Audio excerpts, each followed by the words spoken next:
God. Biyaya at kapayapaan na nagmumula sa ating Panginoon Diyos sa pamagitan ng ating Panginoon Kristo, sumagana nawan lahat sa bawat isa sa atin. At muli natin pag-aaralan ang kanyang mga salita, aral at turo para sa bawat isa sa atin hanggang sa kaganapan ng mga nilalayon ng ating Panginoon Diyos sa ating mga buhay. Ating pag-aaralan muli ang salita ng Diyos sa aklat ng ikalawang Korinto, chapter 5, verse 17. Ganito ang sinasabi ng banal na kasulatan. 2 Corinthians chapter 5, verse 17 hanggang 21. Kaya't kung ang sino man ay na kay Kristo, siya'y bagong nilalang. Ang mga dating bagay ay nagsilipas na. Narito sila'y pawang naging mga bago. Datapwat ang lahat ng mga bagay ay pawang sa Diyos, na pinakipagkasundo tayo sa Kanya rin sa pamagitan ni Kristo at ibinigay sa amin ang ministeryo ng pagkakasundo. Sa matuwid bagay ang Diyos kay Kristo ay pinakipagkasundo ang sanlibutan sa Kanya rin, na hindi ibinilang sa kanila ang kanilang mga kasalanan at ipinagkatiwala sa amin ang salita ng pagkakasundo. Kami nga'y mga sugo sa pangalan ni Kristo na waring namamanik ang Diyos sa pamagitan namin, kayo'y pinamamanikan namin sa pangalan ni Kristo na kayo'y makipagkasundo sa Diyos. Yaong hindi nakakilala ng kasalanan ay inaring may sala dahil sa atin upang tayo'y maging sa Kanya'y katwiran ng Diyos. Pagpalain ang pagkabasa ng salita ng ating Panginoon. At ito yung ating pag-aaralan about pa rin dito sa tinatawag na covenant. About dito sa New Covenant o pagkakasundo. At kagaya ng ating sinasabi, sa usapin ng tinatawag na covenant o tipanan ay napakahalaga ng pagsang-ayon ng dalawang bahagi. Hindi yung isang bahagi lamang ang sumasang-ayon at yung isa ay hindi. Ang isang bahagi sumasang-ayon, ang isang bahagi ay hindi sumasang-ayon. Dapat ay pareho silang sumasang-ayon. Kagaya ng ating pag-aaral ng mga nakaraan ayon nga sa aklat ng Hebreo chapter 9, na ang lumang tipan ay itinatag sa pamagitan din ng dugo. At ang sabi nga ng ating Panginoon Diyos kay Moises, ang sabi ron ay basahin mo ang aklat ng kautusan sa pakinig ng bayan. At kapag ang bayan ay nagsabi na kanila itong gagawin at sila'y magmamasunurin doon, ay kunin mo ang dugo ng bulumbaka at iwisik mo sa aklat at sa bayan. Nang ibig sabihin, ito ay pinagtitibay ng dugo. At dahil dito, yung tipan na yun ay napakatibay. Pero kung sakaling sabihin ng bayan, hindi namin kaya sundin yan. Sa matuwid, hindi magiging valid yung tipanan. Pero yung bayan nga ng Diyos ay sumang-ayon na sinabi, kami ay magmamasunurin diyan. At sa pagkakataong ito ng bagong tipan, ito yung usapin uli ng pagkakasundo. Nang ibig sabihin ito ay isang tipanan. Napakahalaga na yung ating kalagayan ay sumang-ayon sa tipanang ito na nais ng ating Panginoon Diyos o ng ating Panginoong Jesucristo. Kaya ibig sabihin, dapat ay sumang-ayon ang ating Jesucristo sa paraang paglapit natin sa Kanya sa usapin ng pagkakasundo. Gaya nga ng ating pag-aaral. Ang sabi nga ng aklat ng mga awit, chapter 51, verse 1 hanggang sumusunod na talata hanggang doon sa verse 13, na sinasabi nga ron ito yung pinakamagandang kalagayan ng tao na lalapit sa ating Panginoon Diyos. Yun talagang laman ng kanyang puso ay magkaroon ng total deliverance, total deliverance, yung talagang maging malinis yung kanyang puso. Yung sabi nga niya sa verse 13 ay converted. Yung meron tinatawag na transformation sa buhay ng tao o talagang pagbabagong tunay. Kaya nga sabi natin, yung hinahanap ni Haring David, hindi lang basta kapatawaran, kundi yung talagang lubos na kalayaan. At dito sa bagong tipan, ito yung nais nga ng ating Panginoon. Kaya napakahalaga na sa pakikipagkasundo natin sa ating Panginoon, maging kagaya tayo nung kalagayan ni Haring David. Na naroroon kung itutuloy natin yung ating pagbabasa doon, ay may kalagayan si Haring David na may pagpapakumbaba sa harapan ng ating Panginoon Diyos. At ito rin naman ang sabi ng ating Panginoon Jesucristo, pag-aralan nyo ito, habag ang ibig ko at hindi hain. Ito alam din ito ni Haring David, pero hindi ito alam, hindi ito mapag-unawa ng mga eskriba, ng mga pariseyo, nang sabihin nila sa ating Panginoon, bakit nakikisalo ang kumakain sa mga makasalanan? Kaya ang sabi ng ating Panginoon, ang mga walang sakit ay hindi nangangailangan ng manggagamot.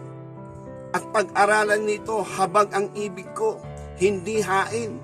At sa ibang kasulatan, ang sabi ng Panginoon, mapalad kayo kung ito ay inyong nalalaman ang kahulugan. Habag ang ibig ko, hindi hain. Ito ang sinasabi sa aklat ng mga awit kung ating itutuloy yung mga talata. Verse 14, ang sabi rito, awit chapter 51 verse 14, iligtas mo ko sa salang pagbububo ng dugo, O Diyos. Ikaw na Diyos na aking kaligtasan, ng aking dila ay aawit ng malakas tungkol sa iyong katwiran. O Panginoon, bukhin mo ang aking mga labi at ang aking bibig ay magsasaysay ng iyong kapurihan. Sapagkat hindi ka nalulugod sa hain, na kundi ay bibigyan kita, wala kang kaluguran sa handog na susunugin. Ang mga hain sa Diyos ay bagbag na loob. Isang bagbag ay may pagsisising puso, O Diyos, ay hindi mo wawaling kabuluhan. Gawan mo ng mabuti ang iyong mabuting kasayahan sa Sion. Itayo mo ang kuta ng Jerusalem. Kung magkagayoy malulugod ka sa mga hain ng katwiran, sa handog na susunugin buo, kung magkagayoy magahandog sila ng mga toro sa iyong dambana. Ang sabi rito ni Haring David, handog at hain di mo ibig, kundi bibigyan kita. Ngunit isang bagbag na loob, hindi mo wawaling kabuluhan. At ito yung kalagayan ni Haring David, isang bagbag na loob. Kaya nga dito sa ating fulfilling God's perfect plan, sino yung mga blessed? Yung sinasabi nga mga broken hearted. Yung mga sabi nga ay mga uhaw sa katotohanan. Mga bagbag ang kanilang kalooban.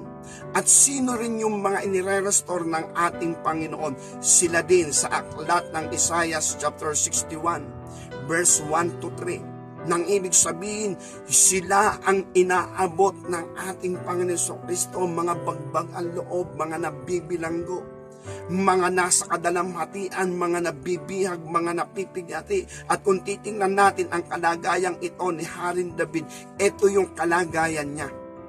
Nang ibig sabihin, sa kanyang kalooban, ang nais niya ay tunay na kalayaan, yung total deliverance. Kasi yung pagsisisi, pwede siyang humingi ng tawad, pero kung walang total deliverance, patuloy lamang siyang makakagawa pa ng kasalanan. Kaya napakahalaga nung tinatawag na ang dugo ng tipan sa bagong tipan ay makamit ng bawat tao. Nang ibig sabihin ay maging tapat ang tao, kasi sa usapin kasi nito, eto nga yung ating paksang pinag-aaralan, na ang isang tipan ay walang kabuluhan kung isa lang ang sumasang-ayon. Ang isang tipan ay walang kabuluhan kung ayaw sumang-ayon ng isang bahagi. Kaya dahil dito, hindi ibig sabihin, kapag tayo lumapit sa ating Panginoon, ang Panginoon oo lang ng oo, tanggap lang ng tanggap, ay siya ang nakakasiyasat ng puso at isipan ng tao, ang dahilan ng paglapit ng tao sa ating Panginoon Diyos at yung motibo ng kanilang paglapit sa ating Panginoon. Ang Panginoon ang nakakaalam ng kanilang puso. Kaya sa kalagayan ni Haring David, kung ito ang nakikita ng ating Panginoon Diyos, sigurado yon, pagtitibayin ito ng ating Panginoon. Kaya lang, ang problema sa mga daing ni Haring David, wala pa nga yung bagong tipan. Wala pa yung dugo ng tipan, kaya hindi ito maibibigay ng ating Panginoon Diyos kay Haring David. Kasi hindi pa nga dumarating yung Misayas, ang ating Panginoon Jesucristo. Kaya dahil doon, yung panalangin, yung daing ni Haring David na nakalulugod sa ating Panginoon Diyos, hindi yun napagtibay. Kasi kung yun ay napagtibay, ang sabi niya sa verse 13, Awit chapter 51 verse 13, ang sabi niya, kung magkagayon, ituturo ko ang iyong mga landas sa mga mananalangsang, at ang mga makasalanan ay mahihikayat sa iyo. Pero hindi nga naituro ni Haring David.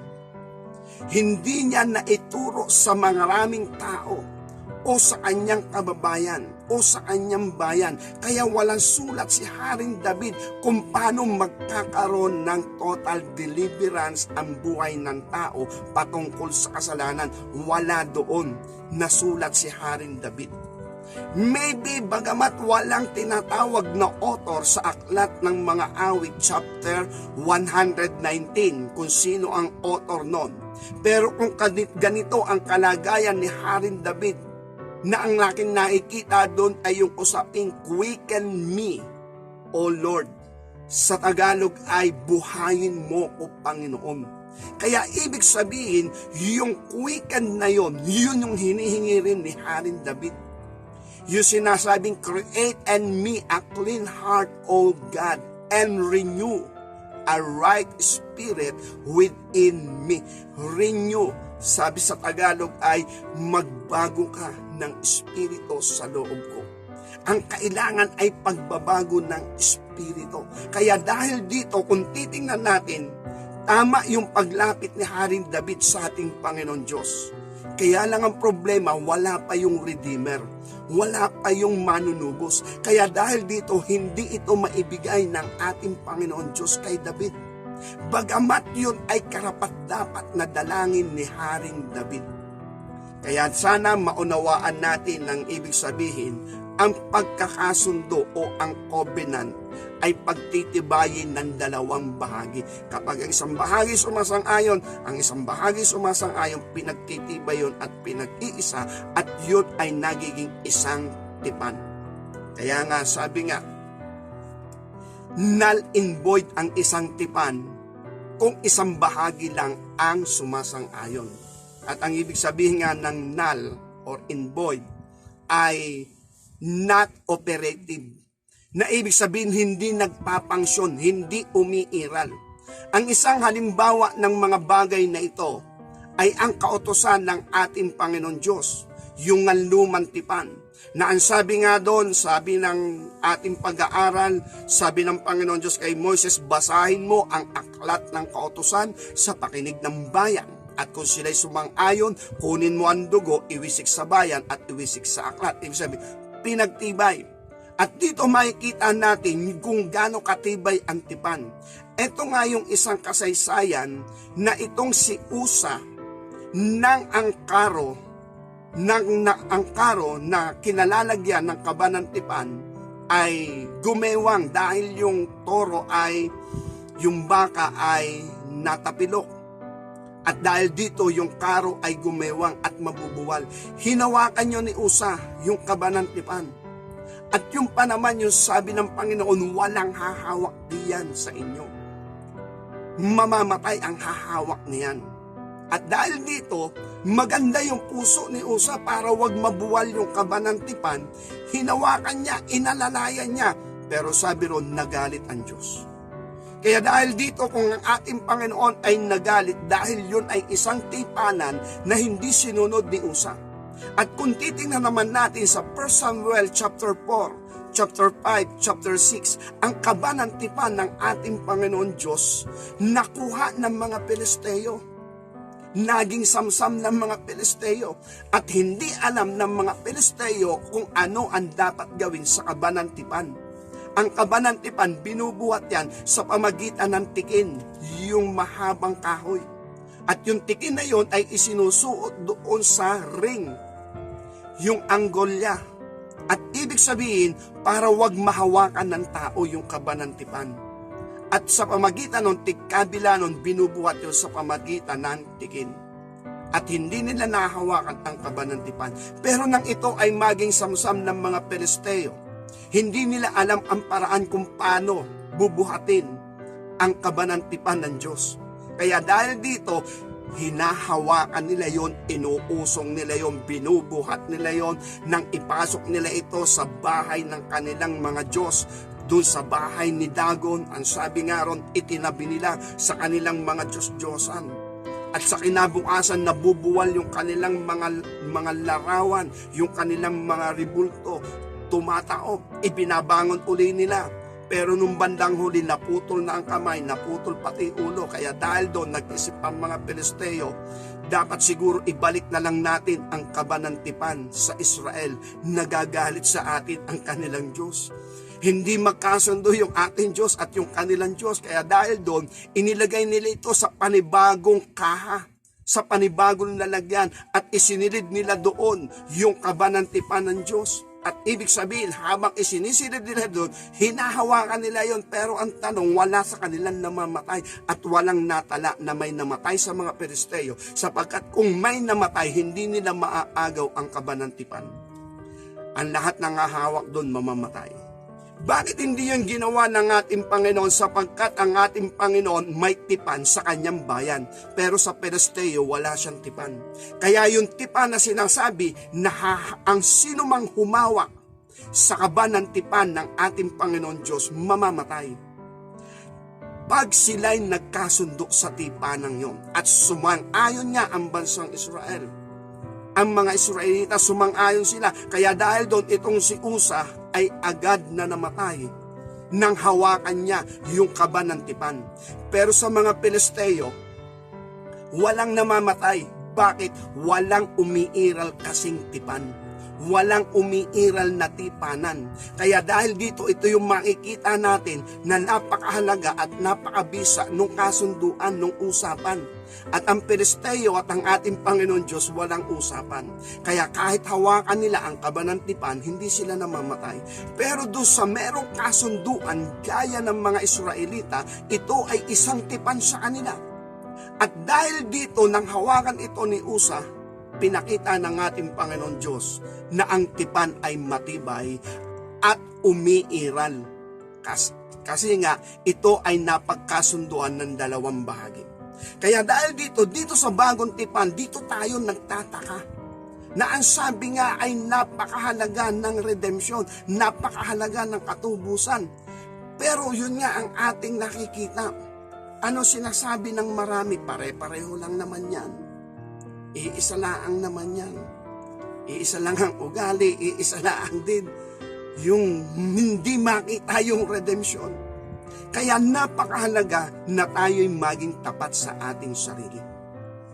Sa paglapit sa ating Panginoon, na ang ating puso ay merong puso talagang pagsisisin loob at hindi lamang basta pagsisisin loob, hangad natin ay ang pagbabago. Yung total deliverance. Yung pagiging isang bagong tao talaga na meron talagang pagbabagong magaganap na hinahangad kagaya ni Haring David. Kaya dahil dito, ito yung ating makikita. Ang pagtanggap sa ating Panginoong Jesucristo na walang nakapaloob na tinatawag na katubusan sa pamagitan ng bagong tipan, wala yung bisa. Sabi nga, null and void, accepting Jesus Christ without redempting covenant. Kaya ibig sabihin, sa totoo lang, marami na tayong narinig, marami din ako naririnig kung bakit naglilingkod sa ating Panginoon.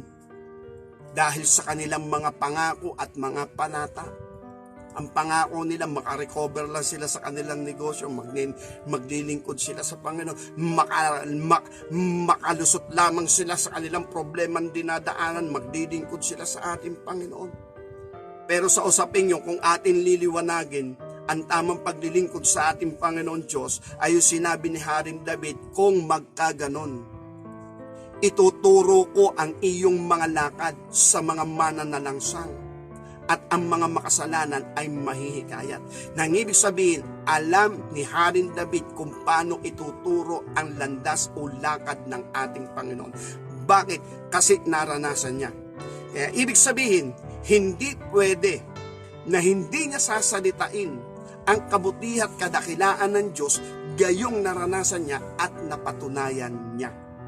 Kaya habang hindi napapatunayan ng tao yung tinatawag na total deliverance o yung bisa ng dugo ng tipan sa bagong tipan. Ang sabi nga, kapag nahamon ang isang tao na maglingkod sa Diyos, sa paraang gusto niya at sa paraang gusto ng kinalalagyan niyang reliyon o sektang pananampalataya.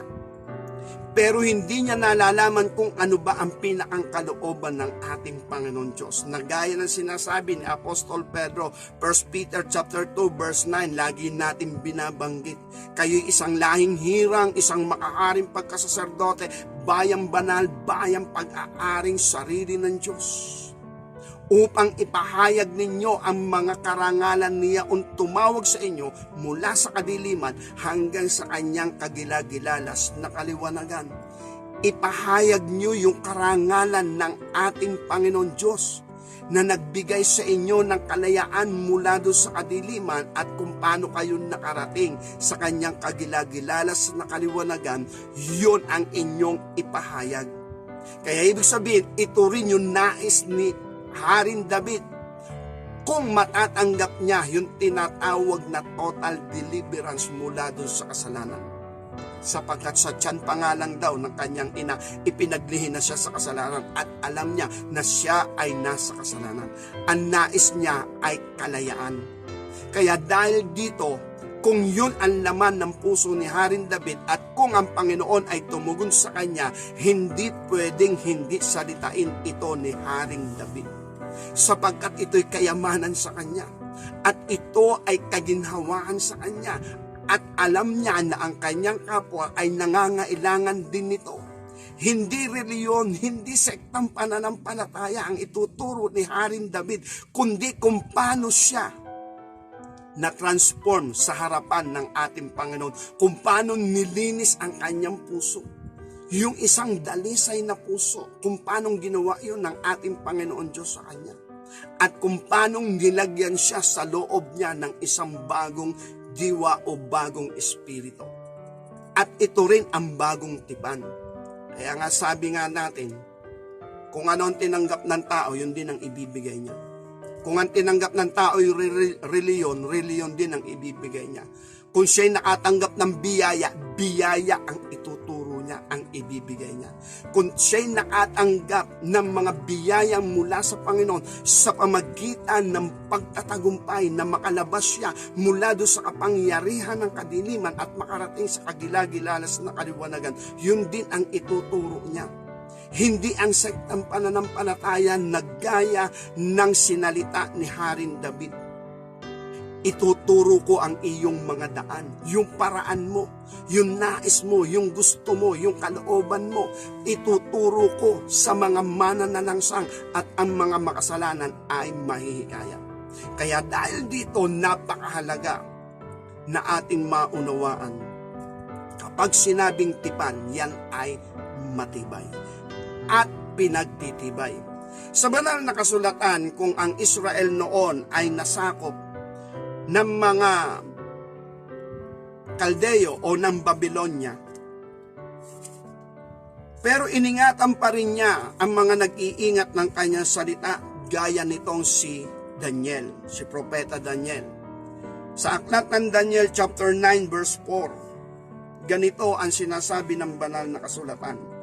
At ako'y nanalangin sa Panginoon kong Diyos at ako'y nagpahayag ng kasalanan at nagsabi, O Panginoon Diyos na dakila at kakilakilabot, na nag-iingat ng tipan at kaawaan sa nagsisiibig sa iyo at nag-iingat ng iyong mga utos.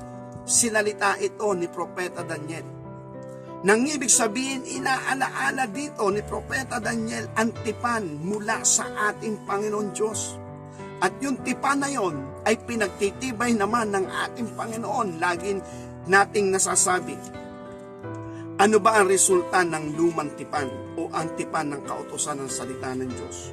Sabi ron, pagpapalain ka, iingatan ka, giginhawa ka, sasagana ka, yayaman ka, magiging dakila ka, hahaba ang buhay mo.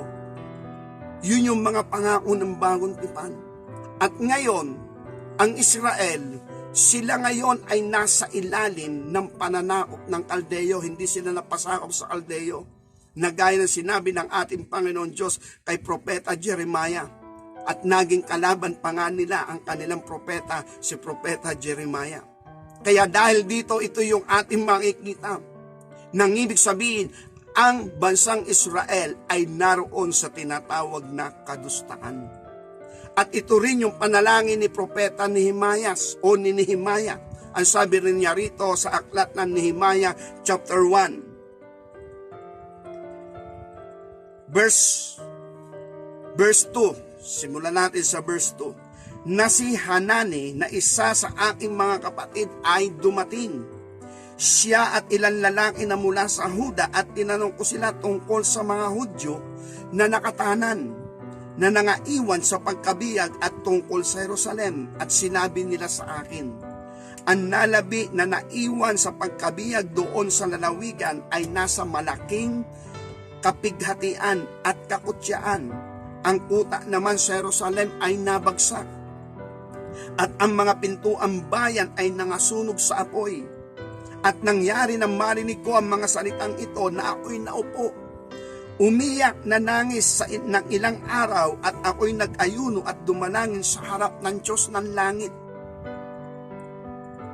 At nagsabi, aking dinadalangin sa iyo, O Panginoon na Diyos ng langit na dakila at kakilakilabot na Diyos, na nag-iingat ng tipan at kaawaan sa nagsisiibig sa Kaniya, at nag-iingat ng Kanyang mga utos.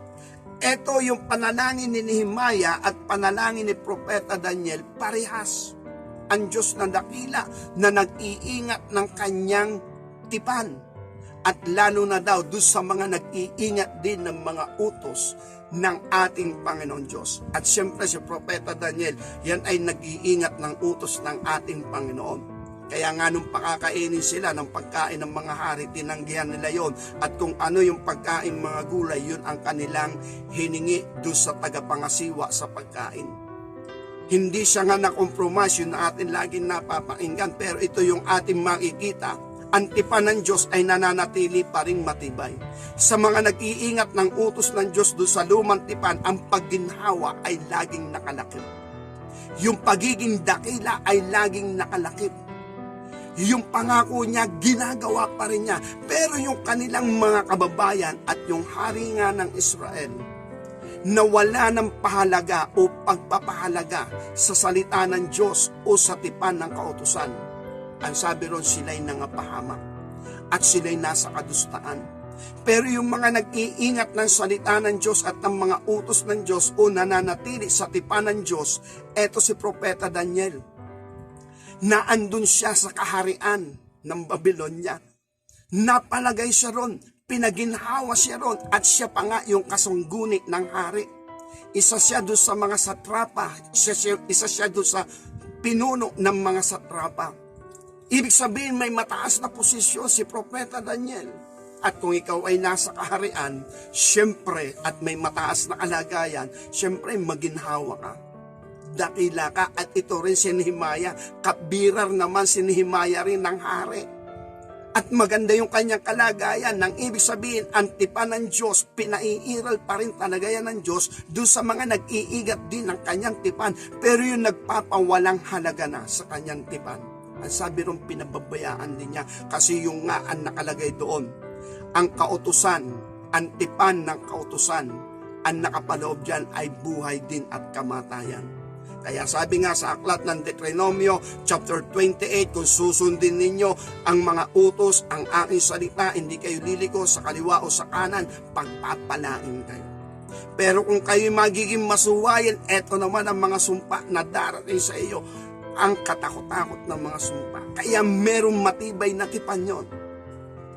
At balik tayo dito sa bagong tipan.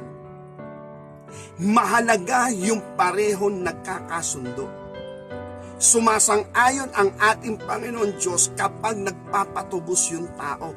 Tama yung kanyang motibo at yung ang motibo niya ay kagaya nitong si Haring David. Pero kapag hindi tama ang motibo ng tao, hindi rin iginagawad ng ating Panginoon Diyos yung pagtitibay ng tipan. Gaya ko. Sabi ko nga, bago ako talagang tinanggap at nakalaya sa pamagitan ng dugo ng tipan, pag may 15 beses na tinanggap ko ang Panginoon Kristo, baka hindi lang, meron talaga. Ilang beses kong tinatanggap ang Panginoon, wala namang problema sa akin doon. Pag sinasabi sa akin, tinatanggap mo ba si Kristo? Oo naman. At ilang beses kong tinatanggap ang Panginoon, pero yung nga sabi, walang tipan. Walang tipanan ng pagpapatubos. At kung meron man salita ng pagpapatubos, yun ay gusto nung worker ng simbahan. Pero sa loob ko, hindi yun ang gusto ko. Dahil wala naman yun sa loob ko, sumusunod lang ako sa panalangin ng worker ng simbahan kung paano tanggapin ang Panginoon. Pero yung puso't isipan ko, yung puso ko at yung isipan ko, hindi kasama doon. Kaya nga, sa totoo lang, kung meron 15 na tinanggap ko ang Panginoong Hesus, wala namang problema doon sa akin, edi tanggapin. Pero yung tipan, wala. Wala yung tipanan, kaya dahil doon, kung walang umiiral na tipanan, wala rin umiiral na pagbabago. At yan ang naging dahilan kung bakit marami nagsasabing anak ng Diyos pero walang pagbabago. At marami nagsasabing born again, pasantabi na. Pero wala rin pagbabago, andun pa rin yung pagsisinungaling, andun pa rin yung pagpandaraya, andun pa rin yung mga kalayawan, andun pa rin yung mga tinatawag na pagkakainggitan, pagkakabahagi, mga paninibugho, pagkakakampi-kampi, andun pa rin. Nang ibig sabihin, hindi umiiral yung tipan ng dugo ng Panginoon, yung transformation, hindi umiiral. Ito kasi yung tinatawag na transformation. Sa aklat ng Jeremiah o sa aklat ng Revelation, chapter 14, ganito ang sinasabi ng banal na kasulatan. Na ang mga binili at tinubos ng kordero, walang lumalabas na kasinungalingan sa kanilang bibig. Ganun lang kasimple yung bagay na yun. Nasabi rito, Revelation chapter 14 verse 1, tumingin ako, narito, ang kordero ay nakatayo sa bundok ng Sion at kasama niya ay 144,000 may pangalan niya at ang pangalan ng kanyang ama na nakasusulat sa kani-kaniyang noo. Narinig ko ang isang tinig mula sa langit na gaya ng lagaslas ng maraming tubig na gaya ng ugong ng malakas na kulog.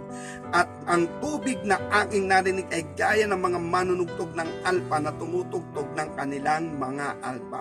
Sila'y nangag-aawitan na wari isang bagong awit sa harapan ng luklukan at sa harap ng 4 na nilalang na buhay at ng matatanda.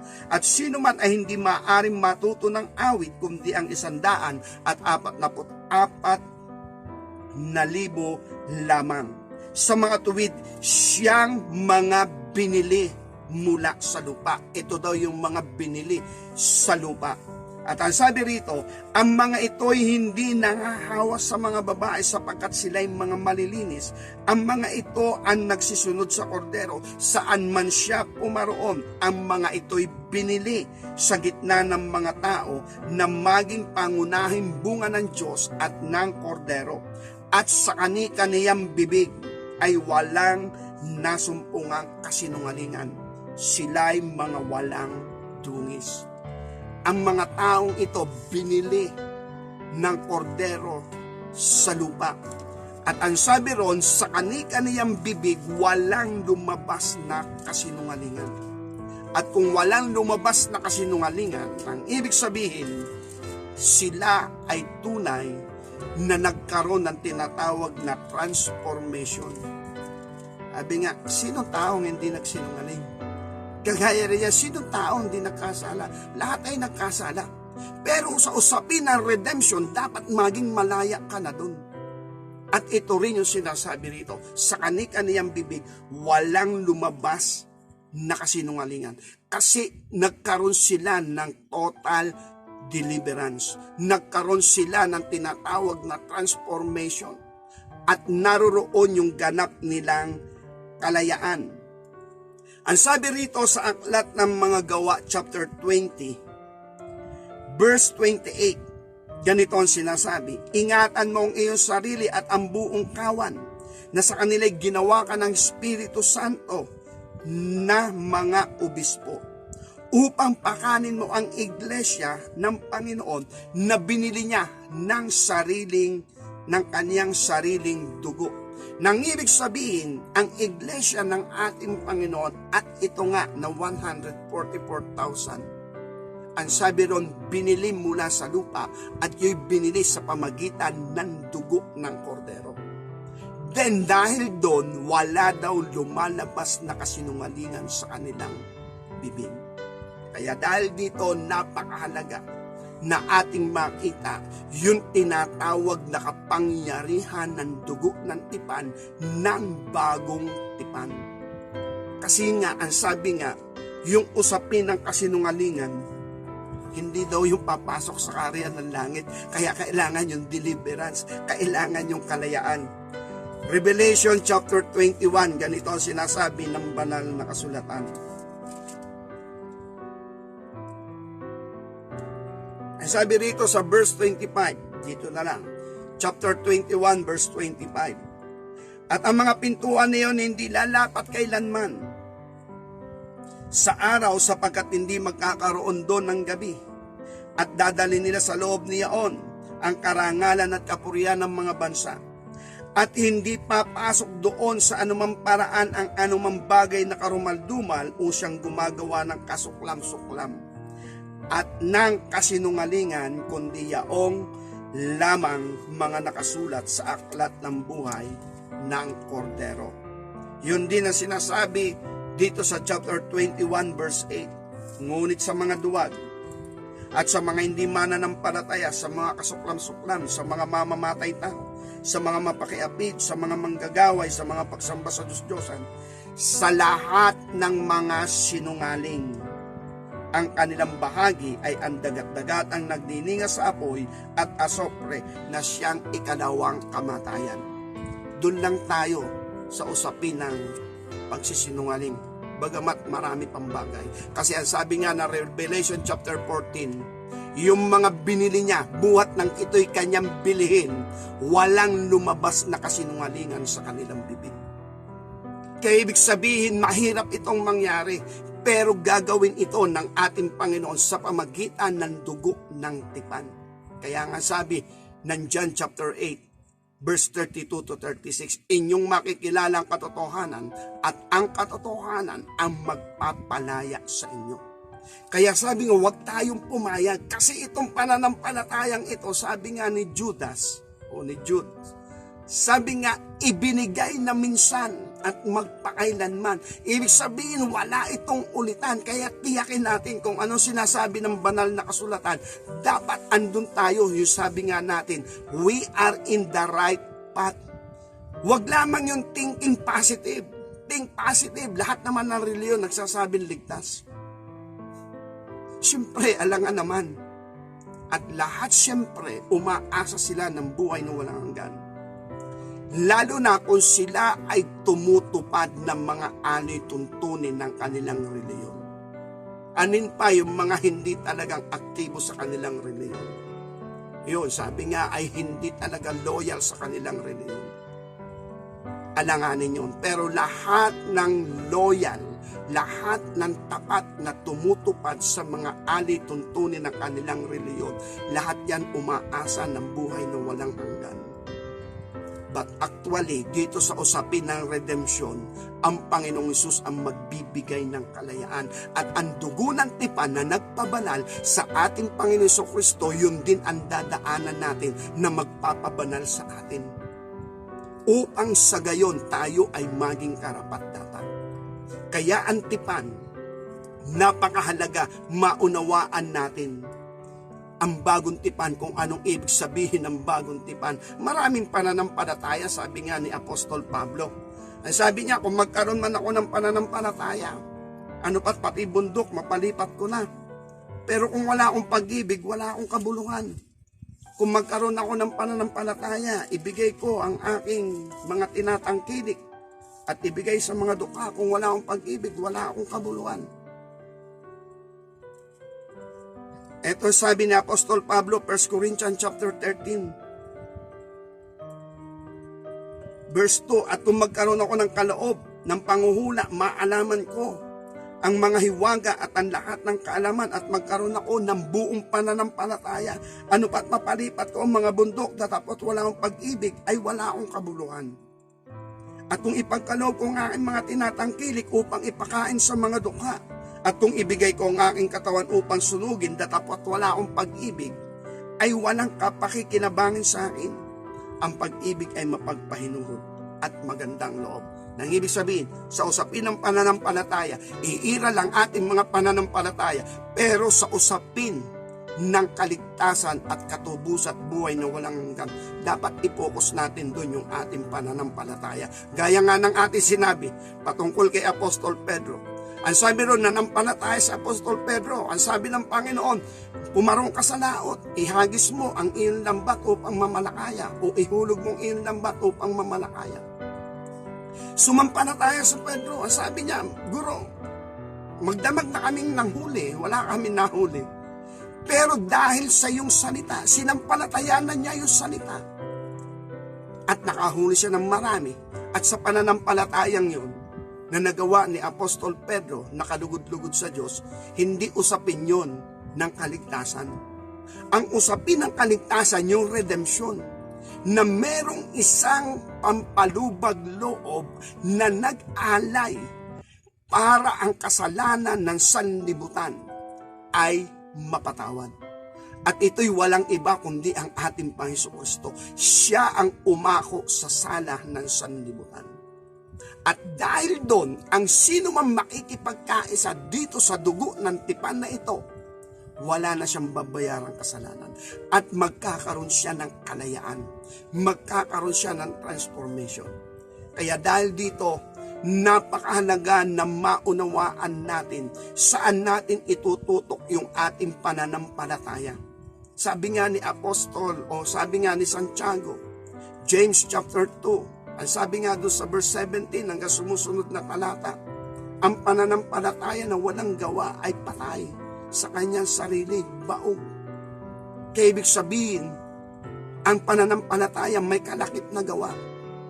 Pero yung pananampalataya natin, itutok natin doon sa tinatawag na merong kinalaman sa katubusan at pagkakamit ng buhay na walang hanggan.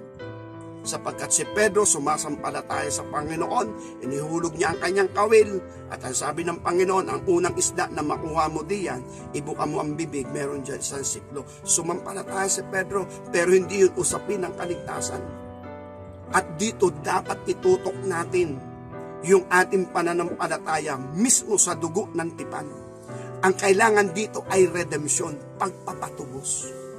Dahil nga ako'y medyo pilosopo, ang nasa isip ko, kung tinubos, dapat wala ka na sa authority nung pinagkasanlaan mo. Kasi natubos ka na. Ibig sabihin, wala ka na doon sa tinatawag na kapangyarihan ng kasalanan. Kaya yun yung mabigat yung 1 John 3:9. Dapat wala ka na nga doon, hindi nga daw maaari. Pag sinabi hindi maaari, hindi nga mangyayari. Kaya dahil dito, kailangan natin yun talagang pinagtibay tayo ng Panginoon. Kasi baka sabi nga ng mga kabataan yung salitang assuming. Akala niya ay siya. Akala niya ay ayos yun sa kanya. Pero actually, hindi sa iba. Yun nag-a-assume. At kung titingnan natin, para yun nagpapantasya lang. Parang nangangarap lang. Naniniwala ang tao na siya'y tinubos na, pero andun pa rin siya sa kasalanan. May kapangyarihan pa rin ang kasalanan. Wala pa rin ganap na kalayaan sa kasalanan. Problema yon. At yun nga yung sinabi ko na akin din na ipangaral noon. When you realize the truth, but it's too late. Problemang malaki yun. Sapagkat sa banal na kasulatan, may mga taong magugulat ayon sa aklat ng Revelation. Ang pangalan pala nila wala sa aklat ng buhay. Gaya ng Matthew chapter 7 verse 21. Akala nila nakakapagpalayas na sila sa pangalan ng ating Panginoong Hesus ng mga masasamang espiritu, ligtas na sila. Akala nila kinikilala sila ng ating Panginoon, pero hindi pala. Kaya dito palang patunayan natin yung sinabi natin na we are in the right path. Andun tayo sa mga palatandaan ng ating kaligtasan. Kaya sabi nga, ubos na yung ating oras. Mahalaga na ating naiintindihan ito. Walang itinatag na reliyon ang ating Panginoong Hesus. Pananampalataya. At kung sakaling tumugon ang Panginoon Diyos kay David, ang ituturo daw ni David sa mga mananalangsang, yung kalooban ng Diyos, kung paano siya naging malaya, kung paano nilinis ang kanyang puso, kung paano siyang binago, ang nilagyan ng bagong espiritu sa loob niya. Kaya dahil dito mga kapatid sa ating Panginoon, binanggit natin ang mga bagay nito to make sure na sabi nga ang banal na kasulatan, rume-reflect sa ating buhay, sa ating pananampalataya, yung mga bagay na naririto, pinatutunayan nating totoo nga. Kaya sa pagkakataong ito yung pinakang mensahe natin sa pagliliwanag ng kasunduan ng tipan. Both side dapat ay sumasang-ayon, hindi lang isa. Gusto ng tao na magkaroon ng bagong buhay, pero iba naman ang motibo, andun pa rin siya sa mga bagay na gusto niyang gawin sa kanyang buhay at hindi siya napapailalim sa redempsyon ng ating Panginoong Kristo. Hindi yun pagtitibayin ng ating Panginoon, hindi yun pagtitibayin sa pamagitan ng banal na dugo. At yun naman sinasabi natin, trabaho na yun ng ating Panginoon, di natin yung trabaho. Ang Ezekiel chapter 36 verse 25, magwiwisik siya ng malinis na tubig at yun nga yung dugo na maglilinis ng ating budi. Siya ang mag-aalis ng batong puso. Siya rin ang maglalagay ng pusong laman. Siya rin ang maglalagay ng kanyang espiritu sa loob natin. Hindi natin yung kayang gawin. Pero kapag ang tipan ay napagtibay, gagawin yun ng Panginoon. At ginawa niya nga yun. Kaya may natala dito sa aklat ng Revelation chapter 14, merong 144,000 na mga pangunahing bunga ng kordero. At sa kanilang mga labi, walang lumabas na kasinungalingan. Yun ay nang mabili na sila at matubos sila ng ating Panginoon.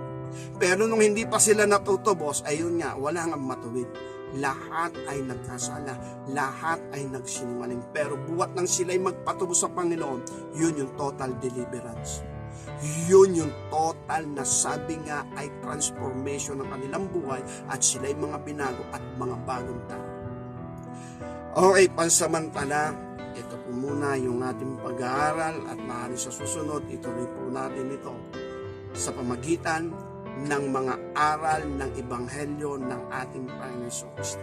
Pagpalain tayong lubos ng ating Panginoon Diyos, sumagana nawa sa atin ang kanyang mga biyaya, ang kapurihan, kaluwalhatian ay tanging sa ating Panginoon Diyos magpakailanman. Amen.